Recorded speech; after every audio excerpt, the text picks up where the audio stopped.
Puji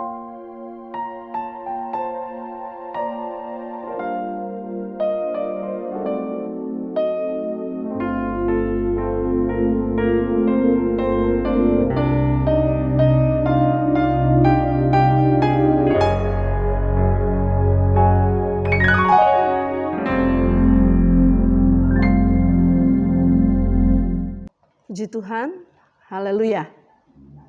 Salam sejahtera buat semua jemaat Tuhan yang di rumah. Berjumpa lagi dalam perenungan firman Tuhan malam hari ini. Dan sebelumnya mari kita berdoa. Bapa di dalam surga, terangi lagi hati dan pikiran kami dengan kebenaran firman-Mu, agar firman-Mu tertanam di dalam hati kami yang sanggup mengubahkan sikap hidup kami. Karena kami percaya firman-Mu itulah pelita bagi kaki kami dan suluh pada jalan kami. Di dalam nama Yesus kami berdoa dan mengucap syukur. Haleluya. Amin. Puji Tuhan. Perenungan firman Tuhan malam hari ini diambil dari 1 Yohanes 2 ayat yang ke-28. Maka sekarang anak-anakku tinggallah di dalam Kristus, supaya apabila ia menyatakan dirinya, kita beroleh keberanian percaya dan tidak usah malu terhadap dia pada hari kedatangannya. Yang saya garis bawahi di sini adalah tinggallah di dalam Kristus. Mungkin kita telah memahami kata tinggal di dalam Kristus, diam di dalam Kristus, sebagaimana kita mengerti yang tertulis di dalam Injil Yohanes dikatakan, jikalau kamu tinggal di dalam aku dan firman-Ku tinggal di dalam kamu, mintalah, maka ia akan memberikan apa yang menjadi keinginan hatimu. Namun tinggal di dalam suratan ini, dalam 1 Yohanes 2 ayat 28 ini, di sini menuliskan tentang bagaimana prinsip kehidupan sebagai anak-anak Allah. Ya, kita bukan anak-anak dari dunia ini, kita sudah mengerti kita adalah lahir dari Allah. Kita orang-orang yang dilahirkan di dalam Kristus Yesus. Dan kita percaya ketika kita dikatakan sebagai ciptaan yang baru, yang lama sudah berlalu, dan yang baru sudah datang. Nah, apa yang baru itu? Kita terus belajar mengenal Tuhan. Kita belajar terus mengasihi dan mengasihi. Karena sebagaimana Dia, Yesus Kristus telah mengasihi kita lebih dahulu. Demikianlah apa yang harus ada pada kita sebagai anak-anaknya. Mari kita membuka di dalam 1 Yohanes 4 ayat yang ke-17. Dikatakan, Markus 8 ayat yang 38. Markus 8 ayat 38. Dituliskan barang siapa malu. Tadi kita baca tentang untuk menyambut kedatangan Kristus Yesus, kita harus mempersiapkan diri kita sedemikian sampai pada waktu dia datang, dikatakan tadi di dalam ayat 1 Yohanes 2 ayat 28, kita tidak akan menjadi malu. Tapi kita memperoleh keberanian untuk percaya bahwa dia adalah juru selamat kita yang kita nanti-nantikan. Markus 8 ayat yang ke-38 dituliskan bahwa sebab barang siapa malu karena aku dan karena perkataanku di tengah-tengah angkatan yang tidak setia dan berdosa ini, anak manusia pun akan malu karena orang itu, apabila ia datang kelak dalam kemuliaan Bapanya diiringi malaikat-malaikat kudus. Jadi hari-hari ini mungkin kita bukannya malu menantikan kedatangan Tuhan, tapi kita takut justru menghadapi keadaan-keadaan dunia yang semakin sulit, yang menekan kehidupan kita. Kita telah mendengar juga bagaimana hal-hal perekonomian yang begitu menakutkan, membuat orang menjadi penuh dengan kesesakan. Dan prinsip hidup tinggal di dalam Kristus ini harus menjadi satu kekuatan bagi kita. Ketika kita ada di dalam Kristus, kita aman-aman saja. Namun ketika kita keluar dari prinsip ini, ketika kita meninggalkan kasih karunia Tuhan. Apa itu kasih karunia? Kasih karunia itu mungkin hal-hal yang kita rasa kok begini, kok begitu ya, kok nggak enak, kok nggak pas. Tetapi itu adalah kasih karunia Tuhan. Saat-saat ini, apapun yang kita hadapi, ini adalah karena kasih karunia Tuhan buat kita yang percaya. Sebab itu tinggallah di dalam Kristus. Jangan menjadi kecewa, jangan menjadi pahit. Seperti yang dituliskan oleh Ibrani 12 ayat yang ke-15. Ketika kita meninggalkan Kristus, ketika kita ada di luar Kristus, kita tidak dapat berbuat apa-apa. Bahkan dikatakan oleh suratan Ibrani 12 ayat yang ke-15, di sana dituliskan, jagalah supaya jangan ada seorang pun yang menjauhkan diri dari kasih karunia Allah.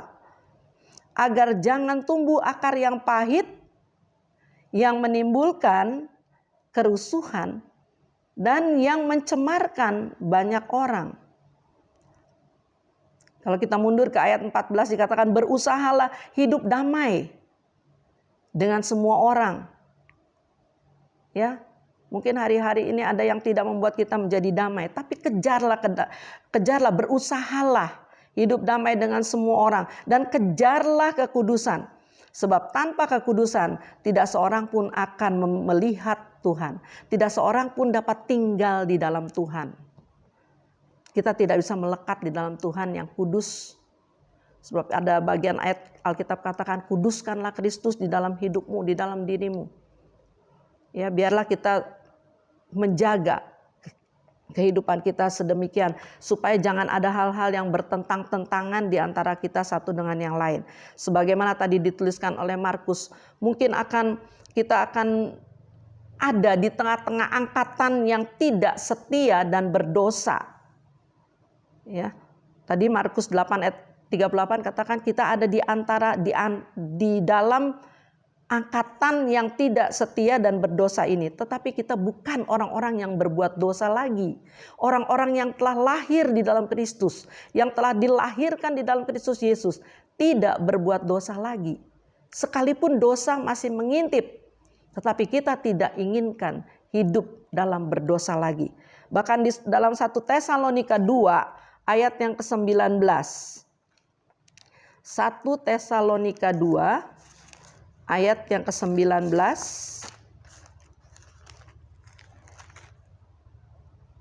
Tesalonika 2 ayat yang ke-19 dan 20 saya catatkan di sini. Sebab siapakah pengharapan kami atau sukacita kami atau mahkota kemegahan kami di hadapan Yesus Kristus Tuhan kita pada waktu kedatangannya kalau bukan kamu? Sungguh kamulah kemuliaan kami dan sukacita kami. Kenapa saya ambil ayat ini? Ini adalah kesaksian Rasul Paulus. Dituliskan kepada jemaat Tesalonika. Rasul Paulus seorang hamba Tuhan yang hanya mengharapkan bahwa umat-umat Tuhan, orang-orang pilihan Tuhan, jemaat Tuhan adalah kesukaan kami ketika kami hidup melekat dengan Tuhan. Saya ulangi 1 Tesalonika 2 ayat 19. Sebab siapakah pengharapan kami atau sukacita kami atau mahkota kemegahan kami di hadapan Yesus Kristus Tuhan kita pada waktu kedatangannya kalau bukan kamu? Sungguh kamulah kemuliaan kami dan sukacita kami. Ini berbicara tentang buah pelayanan. Ketika kita melekat di dalam Tuhan, ketika Tuhan melekat di dalam kita, kita akan menghasilkan buah. Buah apa? Buah pelayanan. Inilah yang kami rindukan, bahwa kita akan ada bersama-sama dengan Tuhan. Kita bukan lagi orang-orang yang hidup menurut kemauan hidup kita sendiri, tetapi kita hidup di dalam kasih karunia Tuhan. Masing-masing kita ada di dalam proses Tuhan.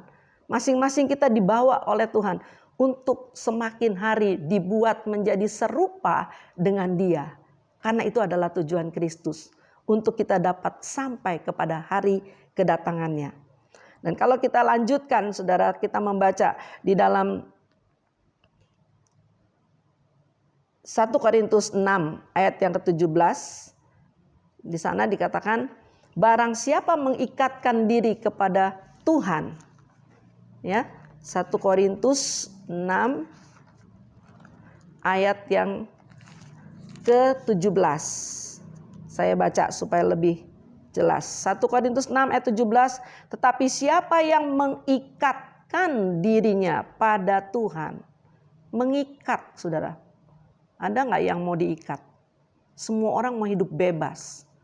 Ya, tetapi ini prinsip hidup anak-anak Allah. Sebagai anak Allah kita terikat. Kita melekatkan diri kita kepada Tuhan.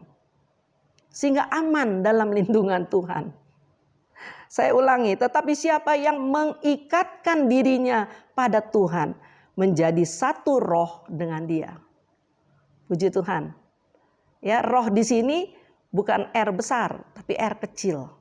Nah, disinilah kita melihat bahwa roh kita dipimpin oleh roh Tuhan. Sehari lepas sehari, roh Tuhan yang membawa kita kepada seluruh kebenaran firman Tuhan. Tadi dikatakan kalau kita malu ya mengakui bahwa kita ini percaya kepada firman-Nya, Dia juga akan malu mengakui kita pada hari kedatangan Anak Manusia. Tetapi ketika kita sungguh-sungguh mengikatkan diri kita kepada Tuhan, roh kita dan roh Tuhan melekat, maka kita akan menghasilkan buah. Buah apa? Banyak buah di dalam Alkitab, ada buah terang, ada buah-buah kebenaran. Di sini yang tadi saya bacakan di dalam Tesalonika, Rasul Paulus berbicara tentang buah-buah pelayanan. Mari kita melayani Tuhan lebih sungguh dengan melekatkan diri kita kepada Tuhan. Ya, tetap tinggal di dalam Kristus supaya kita menghasilkan buah-buah. Bukankah itu yang diharapkan oleh Tuhan? Tuhan menantikan buah-buah ketika Ia datang. Dia akan menerima kita sebagai anak-anak Allah yang telah dikuduskan, dipersiapkan untuk masuk dalam kemuliaan-Nya. Tetap melekat pada Tuhan supaya kita tidak jauh dari kasih karunia Tuhan. Supaya tidak timbul akar pahit. Supaya tidak timbul kekecewaan. Tetapi kita boleh melihat terus kita ada dalam jalan kemenangan Tuhan. Kita akan dibawa terus kepada kemenangan yang semakin, kemuliaan yang semakin terang. Karena itu adalah janji Tuhan bagi kita. Mari kita berdoa. Bapa di dalam surga, terima kasih untuk firman yang mengingatkan kami lagi. Sebagai anak-anak-Mu ya Tuhan, sebagai anak-anak terang, biarlah kami terus tinggal di dalam Engkau dan melekat kepadamu Tuhan. Mengikatkan diri kepada Tuhan. Sehingga roh kami dan roh Tuhan dapat bersatu. Kami dapat mengerti maksud-maksud Tuhan. Sekalipun berat kehidupan ini yang kami hadapi, tantangan lepas tantangan, tapi kami percaya di dalam Tuhan, Engkau telah sediakan kemenangan. Bahkan kami lebih dari pemenang oleh karena Yesus Kristus, Tuhan dan Raja kami. Bapa, kami berdoa juga bagi pemerintahan Indonesia, bagi bangsa ini ya Tuhan. Sungguh Engkau juga Allah yang mengerti dan menilik setiap keadaan di dalam bangsa ini.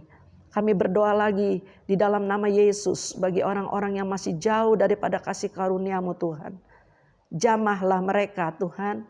Jamah mereka di dalam nama Yesus. Supaya mereka boleh menjadi bagian daripada kerajaan-Mu. Dan bahwa kami umat-umat Tuhan untuk melayani, mengasihi Engkau dengan lebih sungguh lagi. Dengan melekatkan diri kami kepada Tuhan. Kami dapat mengerti, kami memahami apa yang Tuhan mau untuk kami kerjakan pada hari-hari ini. Karena begitu banyak Tuhan jiwa-jiwa yang masih jauh daripada-Mu. Tetapi kami berdoa bagi bangsa ini Tuhan. Selamatkan Indonesia ya Tuhan. Bahkan kami berdoa juga untuk pemimpin-pemimpin gereja. Kami berdoa untuk orang-orang yang telah menjadi percaya kepada Tuhan. Untuk tetap percaya bahwa Engkaulah Yesus Kristus Tuhan. Penguasa langit dan bumi. Engkau Allah yang layak dipuji dan disembah dari sekarang sampai selama-lamanya. Berkati firman-Mu ya Tuhan. Kami terima dengan hati yang mengucap syukur di dalam nama Tuhan Yesus Kristus. Haleluya. Amin.